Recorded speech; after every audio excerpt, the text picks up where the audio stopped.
回去开高速的路上，然后他突然暴怒，他突然踩油门吗？你前男友的女闺蜜带了她的前男友来找你喝酒。我现在就是一个40多岁带小孩的一个心态。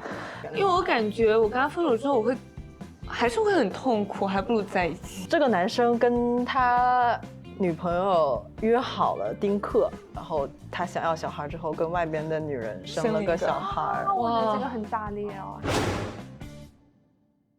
我们今天聊聊我们的恋爱经历，聊聊那些奇葩和甜蜜的前男友和现男友们吧。6天劈腿3个人，软饭一定要硬着吃，控制狂安装定位软件，实时监控。大家在感情生活中都遇到哪些震惊3观的奇葩男？谁6天劈腿3人？我们这个主题是什么呢？主题是前男友迷惑行为大赏，就是这个主题点出来，我就觉得这一期会很有料。新来的朋友，那个芝芝，先自我介绍一下吧。Hello， 大家好，我是芝芝，我是被闺蜜前男友吓到要去保命的那个冤种。Hello， 我是又来听八卦的晨晨。Hello， 大家好，我是刚刚分手，目前正在疗伤的主见。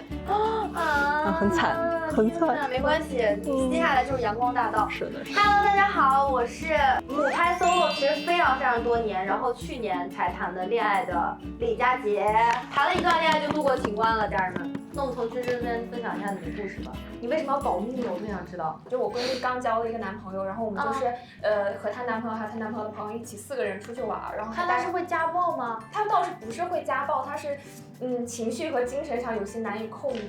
他可能会有一些焦虑症啊、抑郁症啊这种，就是他已经反映到躯体上的这些但是他平常不发病的时候就是一个正常人。那就是那种恋爱中的那种边缘型人格。对，他可能是确实心理上稍微有一些问题，但是正常的时候你是发现不了的。啊，大概是啥时候发现的？就相处了多久？谈了3、4个月就还很正常，然后就大家一起出门玩嘛，然后出门玩就是一路上都还很正常，就是在回去开高速的路上，然后他突然暴怒，我们都不知道他就因为什么暴怒。他还在开车，他突然踩油门吗？对，他自己在开车，然后他就是突然很大声的讲话，然后就是。那岂不是有生命危险？对，然后因为我们在高速上真的大家都很害怕，不知道发生了什么，就大家全懵了。对，所以原因是什么呢？哄他啊，就是原因可能就是我们当时谁都没有注意到，就是他可能因为当时有2、3个朋友在旁边，然后他可能是拽了一下，就是帮忙整理一下衣服。他帮我闺蜜整理衣服，他可能就是觉得拍照的时候，他可能就是抬手的时候会有一点点走光，然后他就是帮他整一下，所以然后你闺蜜没有让他弄，对他可能觉得大家朋友这么多在，就是他自己整就好了。相当于他拒绝了那个男生的一个帮他整理衣服动作。对，然后他当时也没有表现出来，就说好，那你自己整。然后但是他可能自己心里就会觉得，就是当这么多人拒绝他，然后他还是没面子，就很没有面子。但是我们谁都没有注意到这种小事。谁会在一大堆合照只在意自己的脸漂不漂亮？你在旁边走不走光，自己整理好完事了呀。然后就爆了。对，然后他是没有任何缘由的在路上突然爆了，我们谁都没有想到是因为这件事生气了。但他就会因为一点很小的细节，就不易察觉的，他就会爆炸。对，就比如说我们在就是出去玩，然后大家住在一个房子里，然后可能就是他有那种管家没有及时来送冰啊或者送水之类的，他就会疯狂大骂人家服务员。可是我不行哎，不可，我觉得对，而且我觉得男朋友就一定要找情绪稳定。对，情绪稳定是，还有我看男朋友有一个点，就是我很重要的一个点，就是他们对那种服务人员的态度。如果他们对那种服务人员，比如说外卖小哥啊、快递啊，或者说出门吃饭服务员啊，任何就是说服务人员，他如果是没礼貌、很那样的态度的话，我觉得首先是 pass 掉的。对。现在呢，我们每个人呢，就是手上呢都发了一张卡片，节目组进行了一个背调，害怕吗？然后呢，每个人挑出来一个主题，大家可以讲一下。疯起来连自己都打，很狗血的故事，就是我发现他出轨了，然后出轨了，他来找我。哪种出轨？肉体出轨。怎么发现的？捉奸在床。那倒没有捉奸在床，就是他甚至让我和那个小三一起吃过饭。什么？等一下，什么？对。他让你跟那小三，等一下，那小三什么心态啊？他是不是有病了？你当时知道他是小三吗？当时不知道。他当时不知道，他的意思就是说她男朋友出轨了。然后呢，甚至之前他们一起吃过饭。所以我说什么心态啊？这是？对，我再补充一点，但是18岁，然后那个小3都已经离婚有孩子。哇哦，那个男朋友多大？我那个男朋友，我们俩是高中同学，但是他因为就是一些原因，他比我会大几岁。OK。你看到聊天记录还是？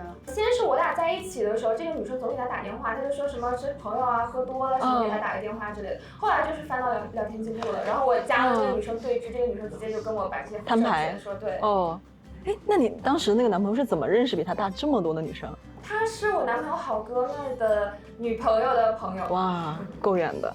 哎，有一个非常经典的辩题啊，我就问一下大家出轨这个事情，精神出轨和肉体出轨必须接受一个的话，接受哪一个？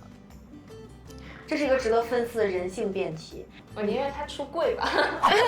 确实。真的假的？这个我同意。对，这个我都能接受。你非要接受一个呢？是哪个呢？那肉体出轨。你就能接受？我也是，你也是。其实我小的时候，我会觉得自己应该接受不了精神出轨因为小的时候，但是后面也经历了一些吧，就是也谈过一些恋爱之后，发现其实自己真的更不能接受肉体出轨。你不能接受肉体出轨？现在是这样子。你呢？我是接受不了精神出轨。那我们3个是一样的。哎，但是这个辩题非常夸张，98%的男生都接受不了女朋友肉体出轨，98%的女生接受不了男朋友精神出轨。我发现这个数据就很好玩，就是这是一个很有趣的现象。那最后分手原因是什么？他其实就是因为疯起来自己都打，然后他打自己，然后我就心软了嘛。他怎么个打自己法？就他就是开车到我家楼下，然后自己抽自己嘴巴子这样。哎呦，抽几个？这很重要啊，反正说停就不停的那种。他可能抽了1、2个吧，反正停，真的1、2个就可以原谅了吗？那你们2个，这是什么？你的是什么？精神出轨成性。什么叫精神出轨成性啊？你怎么认定？能看到他的精神先爱上谁了吗？我也是翻他手机啊，我跟他当时在一起1年，然后他跟那个女生也聊了1年多，就大概聊的内容是什么？就是每天分享日常吗？对，然后关心他什么什么的。会有一些大尺度的内容吗？没有那么多的时间翻，就看了一下那个。你为什么知道他是精神出轨成性呢？就肯定不是1次2次的问题吧？聊骚应该也算精神出轨吧？把他包上的，因为我经常发现他跟女生聊骚，是跟一个女生多次，还是跟很多女生？挺多的。是大尺度吗？也不是大尺度，关心就是关心，就是想暧昧，有点暧昧的那种。中央空调。他打字很快吗？就喜欢打字？技术是不是喜欢打字？喜欢打字去当键盘侠啊？就他没回我消息的时候，都在外面聊骚了。他是做什么工作的？代购。就没有什么正经。等一下，他做代购，然后他跟女生聊骚，他是不是要拓展客户群体？我发现的时候他是这么跟我说的。真的吗？天哪！真的吗？对，他说那个女生很有钱，他要多跟别人聊聊天，让人家买东西。第2次发现是我把他微博号给盗了。你盗了他的微博号？你盗了他的微博号？对，我就猜中了他的微博密码。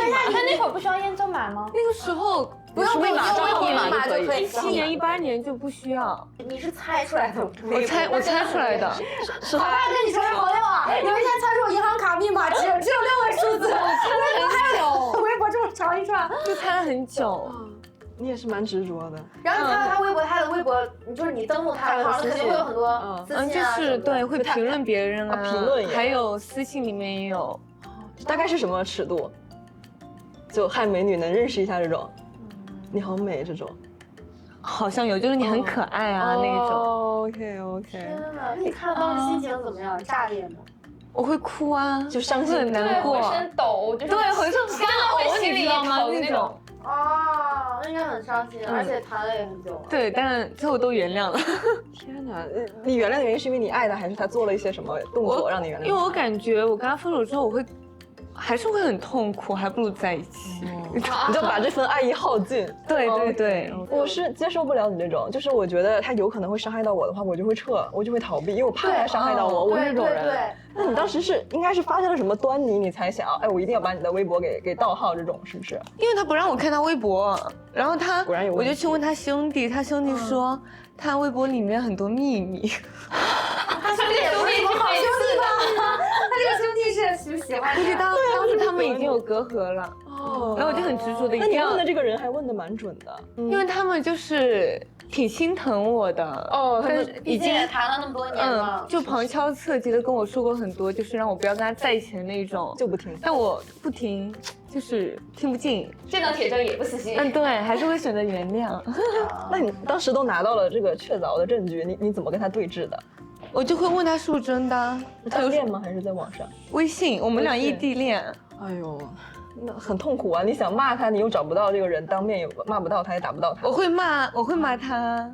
那异地恋谈的是什么呢？精神爱。就我当时因为我没有对他的要求过异地恋，我对异地恋其实一直是打个问号的，而且我有朋友是那种异国恋，在谈什么早安晚安，精神恋爱。对。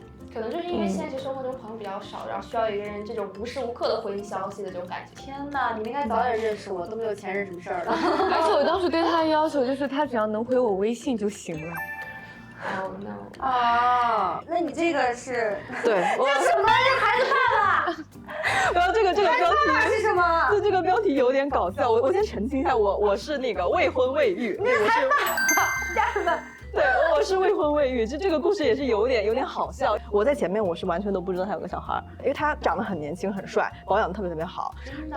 对。然后一开始他跟我讲说他是那个92年的未婚，又帅，霸道总裁，还是优秀企业家。你想想，对我这个工作我哇，那不是直接就是那种爱住了，短剧那种，就是爱住了，对，嘎嘎上头，就觉得蛮好。然后后面就是他就约吃饭就接触了，觉得确实是好，然后就感觉被他这个光环迷惑了，然后就是也是很快就是热恋了。然后热恋的时候，就是因为他真的光环太多了，他有上过福布斯那种什么最年轻的30岁以下的什么 CEO 这种榜，然后就觉得你知道可以买。我有一个朋友，就是他就是卖这些的，几十万一个名额，几十万一个名额，我可以推给你。哎，等一下，几十万能买一个排行榜名额的人，吃味了，好像也蛮有实力的，好像也蛮有实力的。对。然后当时就是觉得哇，这个人的光环怎么那么好啊！然后突然就我朋友就说你要不要就是查一下他？他跟我讲他是92年的嘛，但实际上他是比我大12岁，他是87年的啊，还改了年龄，他改了年龄。然后再去扒，就查到就很偏的一个报道里有写说，我们工作的时候就喜欢给他的小孩讲东西。我一看，这有小孩啊，这是有小孩，这把有点对高端局对吧？高端局这把，我想说我被骗了，然后当下就是脑袋很懵，你懂吧？就是已经呆住了。你要想他很厉害哦，他又有公司要打理，然后他又有小孩要照顾，还有老婆，没有老婆，没有老婆，有前妻，没有老婆。啊，他的孩子是前妻。对，小孩是前妻的抚养权，但实际上他管的多一点，能接受吧？这还好吧？你这可是他欺骗了我呀！他欺骗你年龄而已啊！还有小孩啊！有小孩又怎样呢？我不行，又不用自己生，蛮好的。生蛮好的，无痛当妈，多好的事情啊！我不行，我当时就是真的很接受不了，我感觉我世界观都已经崩塌了。我就觉得你是接受不了他欺骗你，对，你会觉得眼前这个人很可怕，他的年纪都敢骗你，那他有什么事是不敢骗你的呢？那然后呢？然后就当天晚上给我发微信说有什么局，你要不要一起过来？我给他打了3个字，去不了。他就觉得我状态不对，他要来找我。你怎么了？我就告诉他，他就是这种很真挚的，他不会打自己，但他就很真挚，而且很会演，就流眼泪。你一定觉得人家是演的呢，我都磕到了。不是，磕点很奇怪哎。对啊，你之前我遇到了可能上一段真爱，但是我们已经结束了，是前期了，有个孩子又怎样的，就是怎么了呢？但是他不诚实啊。我说实在话，他有小孩这个事儿，他至少不是欺骗嘛，他只是没说，但他年纪是正儿八经他欺骗了。就他直接告诉你我是92年，没关系，看起来年轻就可以了。2人真的年轻，我介绍给你们吧。我想怎么回事？你看到节目给他发个微信吧，我觉得还行啊。那我这个就是这个情节是我的关键词。我真的是以前玩真心话大冒险，我都是那种没谈过恋爱的那种人，然后大家都不相信，大家说你怎么没谈过恋爱？不可能吧？就每次都这样。但是我真的是很难受，因为我之前最小的时候我就去了那个女团，然后的签约里面也说了不让谈恋爱，我是真的没有在谈恋爱。然后呢，我就恋爱谈的比较晚，然后去年谈了一个恋爱，我就感觉我一段初恋直接就是人生直接谈成了我现在就是一个40多岁带小孩的一个心态，就是感觉是离婚多年那种感觉，只是我还没有40多，而且我还没有小孩。太超前了。非常好的是，我现在还是一个漂亮可爱的小女孩。然后我也非常感恩这一段，就是他给了我一个很好的恋爱体验。然后呢，就是他分手有一个节点，就是很奇怪的这个节点，讲出来也挺抓马的，就是他的女闺蜜带着他的前女友过来跟我们喝酒。就当时我还在谈恋爱的时候，我这个人带过来之后，我就说，我说宝宝这个人好眼熟啊。他开始装不知道，他说啊谁呀？我说这不是你那个前女友吗？他说装不认识。他不知道我知道，然后他就说啊那就他带过来的。我说好，然后我那天就很体面，非常的有自己的那个状态。但是那个女闺蜜有时候就觉得挺那个什么的，我觉得这个她会经常对啊，因为是他带过来的，他就是有问题啊。他们3个喝一杯。就比如我们3个，那你还记得吗？他以前怎么样，我都在旁边哎。然后呢，就是有很多朋友像我这样鼓励他一样鼓励我，就是去找他，但不是也不听。我这个人是这样子的，我比较酷，这件事情比我爱谁更重要。就是我一定要是一个超酷的人，就是酷 girl 必须酷，我要酷。我自己就是喝酒，我就是哭死都不找他。而且我一段恋爱，我每次在 KTV 都会喝酒。我后来才发现，因为原来唱歌的时候，当练习生的时候，我就练歌，我就感觉这个调，哎呀，要找到那个调。我突然间有一天我谈完恋爱之后，我 KTV 所有点的歌，我突然觉得周杰伦、林俊杰这歌怎么写的这么好？我说天哪，我说这歌我真的要哭了。任何一个词，什么那些体面呀，说散就散，那一唱我马上就泪崩了。天哪，这歌写的太好，这都是艺术品，我以前都没有感觉到。太有生活了。就一段恋爱直接打开情丝，度过情节，达到终点，一片广阔无垠的草原就在我的眼前。现在就是很洒脱的一个状态。哇，你这个其实我就很有感受，因为你也经历过这样的事情吗？很类似，是我跟我前男友就是分手了的上一任，我们当时是11一起去澳大利亚玩，去了澳大利亚的第一个晚上，就是跟他的一个朋友一起吃饭，长叹口气，气死了已经，你知道吗？因为很久之前，但还是很生气，因为那是个法餐，整个过程吃了很久，吃了将近4个小时。我们刚坐下，因为我是第一次以他女朋友的身份跟他的朋友第一次吃饭，然后我们的饮品是先上的，前男友说这个很好喝，那个女生来了一句什么？你给我喝一口。这也太亲密了。你说的是谁呢？是她闺蜜。我说句实在话，如果我不在场的话，她只是跟她的女性朋友，她喝她一口我都不会生气。我生气点在于，我第一次以她女朋友的身份出现，我刚坐在这儿不到半小时，你上来给我来了一句服从性测试。哇，你上来给我来了一句，给我喝一口。她看你的底线在哪啊？对，我想说你这是干啥呀？你当时的反应是什么呢？我是震惊，但是我表现的还是很淡定，你懂吗？你不按，你就直接说掀桌子，直接说不掀桌子，在男人面前不掀桌子。我给你点一杯，然后说宝宝不给他喝，我会吃醋的。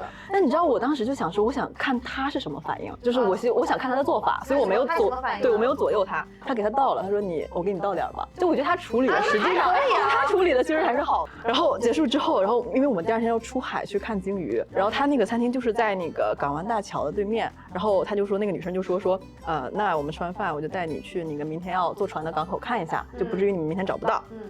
然后结束之后，他们俩走在前面，我自己，在后面走。我跟你讲，当时其实也喝了几杯，有点晕了，我都忘了为什么是这种情况了。我只记得当时就是他们俩走在前面，我走在后面，我当然生气啊！我当时就是拍了他们俩的背影，然后发给我闺蜜说：“你看看，我刚来澳大利亚第1天，他就这么就这个样子，俩人走一块了。”要是我的话，我就拍他们俩背影发给他说：“宝宝你在干嘛？”可以发个朋友圈是好美的背影。你发朋友圈夕阳西下，断肠人在天涯。我还是太不会了。真的很生气，然后到后面的时候，我就没有走到那个港口，我就跟他讲，我说有点冷了啊，我们回去吧。然后他就也说确实有点冷，那我们就回去吧。回路上我就很生气，其实我处理的也不好的原因在于我没有跟他沟通，我没有告诉他我为什么这么生气。你没有表达你的生气，他也没有察觉到你的生气。他察觉到了，他察觉到了之后，他很有意思，他对我也有意见。